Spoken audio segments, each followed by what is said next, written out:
La Commission nationale d'évaluation des formations dispensées à l'étranger examine 2600 dossiers au cours de sa 100e session tenue dans la salle des arts de l'École normale de Yaoundé ce jeudi 15 avril 2021. Des dossiers en examen qui sont issus des différents pays et continents. La session présidée par Wilfried Gabza, secrétaire général du ministère de l'Enseignement supérieur, représentant du ministre d'État, ministre de l'Enseignement supérieur, chancelier des ordres académiques Jarfam Dongo, par ailleurs président de cette commission, fait suite à la décroissance du nombre de faux dossiers observés.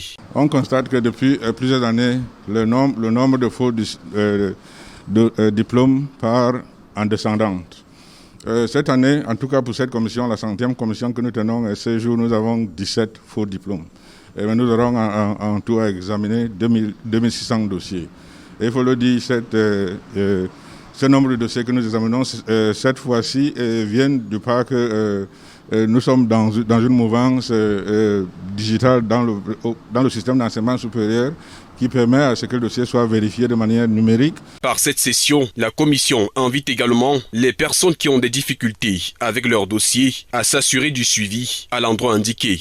Les candidats qui ont encore des dossiers en instance au ministère, il est fort possible que ces dossiers auraient déjà abouti.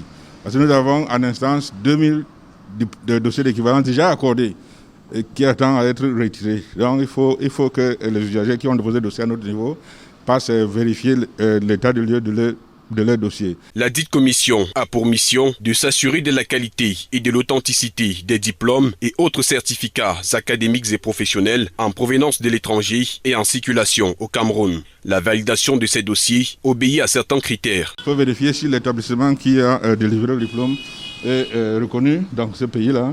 Il faut vérifier si le diplôme n'a pas un caractère religieux. Là, il y a des diplômes à caractère religieux qui seront systématiquement rejetés.